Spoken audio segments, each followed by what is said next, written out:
New year, new content. Happy New Year to you all, by the way.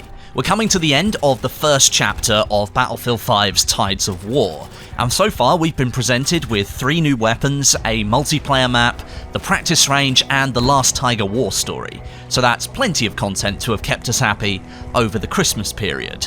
Chapter 2, called Lightning Strikes, that will be starting in January, and with it comes a lot more new things to keep us entertained. Global Community Manager Dan Mitri confirmed on Reddit before the holiday break that we'll be getting start times and start dates for the Lightning Strikes chapter in early January. Now, most of the EA and DICE teams are just finishing their holiday break and will likely be going back to work next week, so we can expect more details at that point. Producer at DICE, Jacob Ajmal, also confirmed there will be a major patch landing in early January too. Likely this is the patch that includes the new content that will be released over the chapter, and lots of fixes for bugs that have been identified by the dev team and the community since the launch of the game. The December patch, that didn't do much in the way of bug fixing, so here's to hoping this one in January really squashes them out. I don't think it's a secret at the moment that Battlefield 5 has plenty of bugs. Now, as for actual content contained within the Lightning Strikes chapter, we have some high-level points that we can take from the roadmap. We're going to be getting 2 limited time game modes, Rush and Squad Conquest. Rush is of course a returning game mode from the franchise, a mode I really enjoyed during the Bad Company 2 and Battlefield 3 days, but not so much in the most recent titles. And Squad Conquest, well, we don't really have any details about this at the moment. It could be a brand new game mode to the franchise. DICE LA did test a game mode under the same name back in the Battlefield 4 days in the community test environment, where squads kind of needed to work together to build a tank by holding objectives, but I'm not 100% sure the mode here in Battlefield 5 is going to operate in the same way. We're also going to be getting new weapons as well. The keen-eyed among you will have noticed that when you're browsing through the weapon lists in your company, the total number of weapons is actually higher than the amount shown in the lists, indicating there are more to come. Many more new weapons were found by a data miner after the December patch, with lots of new SMGs potentially on the cards for the medic class. We'll also be seeing the introduction of the co-op mode for Battlefield 5, called Combined Arms. At the moment, still very little is known about this co-op mode, and it seems we won't be getting much more information until right at the moment the mode is released, which I've got to say is a little bit concerning, but I will keep an open mind. But the name of the mission we're getting is called Combat Strike, and again, we don't really know anything more than that. And we'll also be getting a new Grand Operations mission as well. Now, whether DICE will try and use the Panzerstorm map in the Grand Operations structure, that remains to be seen, but I'm not sure how else they're going to try and spice up this game mode. I'm really not a fan of Grand Operations, so anything they try and rejuvenate what they have, I'm going to give it a go.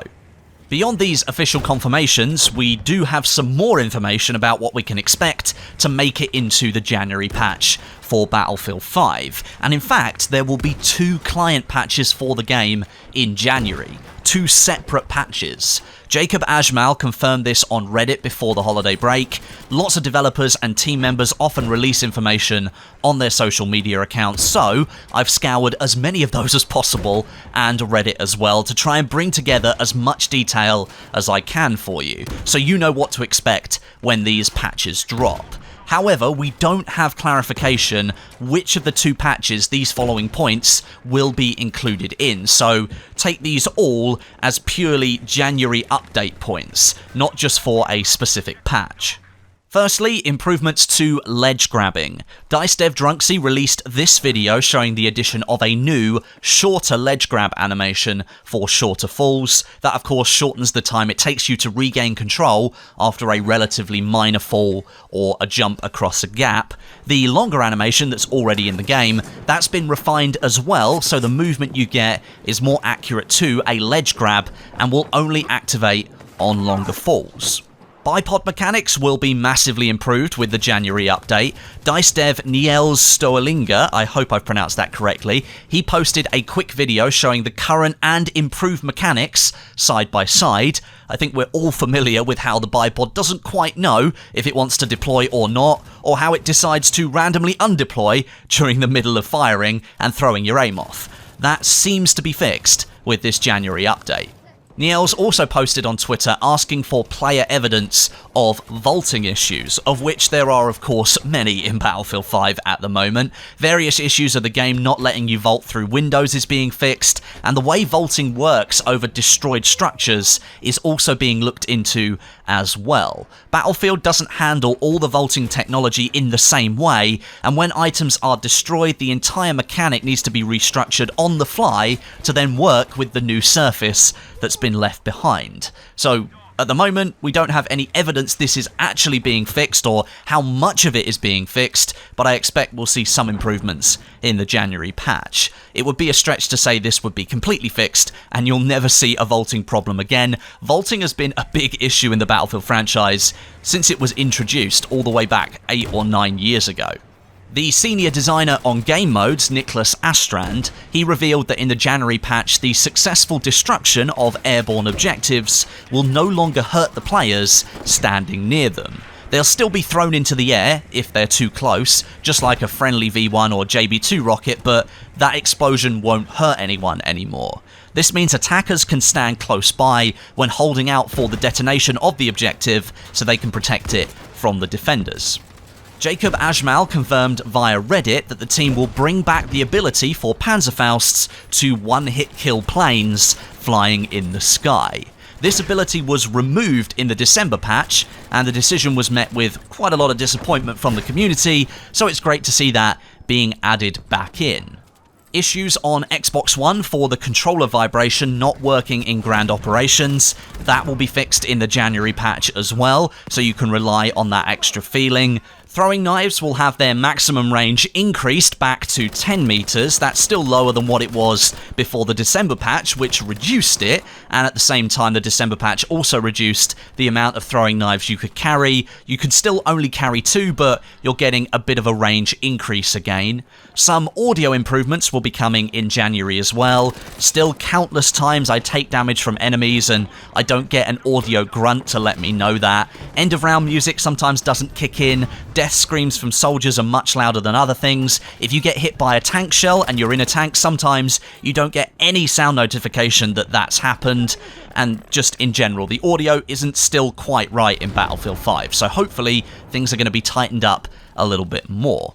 We're going to see improvements to the kill cam in the January patches as well. Both David Serland and Drunksy have commented on this and how it needs a lot more detail to help players understand how they died and where they died from so they can learn from their experiences. And specifically, Serland mentions that a big effort is going into improving the communication of health, damage, and even more besides to the player, so they can understand just what's happening to them when something is going on around them.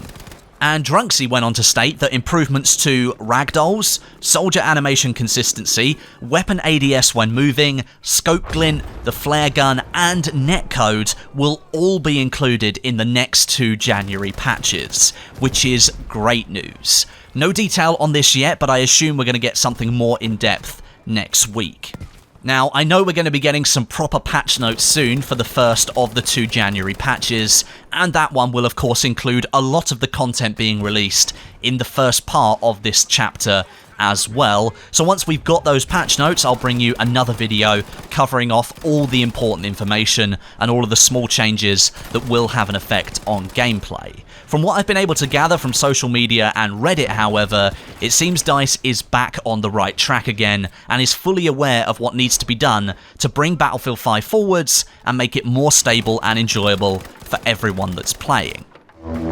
Now, before I go today, I wanted to let you guys know about some new things that are going to be happening on my channel in 2019. I think it's really important to let you guys know this stuff so that you can participate if you want to, or just in general, if you see something different happening, then you understand why. First of all, I'm happy to announce that a big brand has come on board as a major sponsor for 2019. Now, as a content creator, I get approached all the time by different companies and different brands asking if I'll promote their products on my channel. I have got a rather large audience here that they obviously want to tap into. Now, I turn down about probably 90% of the deals that I'm offered because, first of all, they don't fit the content style of my channel, 2, they're not reputable brands that I trust, and 3, they're not offering my audience something in return. You guys out there watching my content are the ones who help guide me in what to do and what not to do, and I want to make sure that I'm creating good content every single time I post a video. That big brand is Elgato, obviously an industry leader in content creation technology, and I think it's a really good fit for my channel to work with a brand like them. They'll be supporting a new weekly stream that I'm starting here on YouTube. That's going to happen every single Wednesday, and they're going to be sending me some of their products to give away to you guys as well, which is awesome. They might also sponsor a few videos throughout the year too, but once those come along, I'll let you guys know. It is really great to be working with such a well-known brand for 2019, and I hope you guys will enjoy some of the giveaways that we'll be hosting for you. And secondly, and this ties into the new weekly stream that I'm starting soon, memberships have been activated on my YouTube channel. Now, this is a new system that YouTube is rolling out, and it lets you, the viewers of my content, support me directly if you want to. It's about $5 a month or whatever your local currency is, and it'll give you access to member-only emotes, so kind of like Twitch emotes. You get a small logo next to your name in live stream chats to show other chatters that you're a channel member, and you'll be able to take part in member-only Q&As on the channel each month as well. Those Q&As will go up as videos that anyone can watch, but most of the questions will be coming directly from members. I've already got a few eager members who joined before I made this announcement, which is awesome, so thank you to those people, but I do want to clarify something. This is just an optional thing if you want to support me directly with the content that I'm creating. There's no pressure here at all, and I certainly won't be locking any content away behind that membership system. We all know how bad Premium was for Battlefield in segregating content and communities. I'm not going to be doing that here. All of my content will always be free for anyone to watch. So if you want to become a member, hit the join button on my channel page or any of the video pages, or head to youtube.com/Westie/join, and you'll be able to sign up there. Phew, made it through.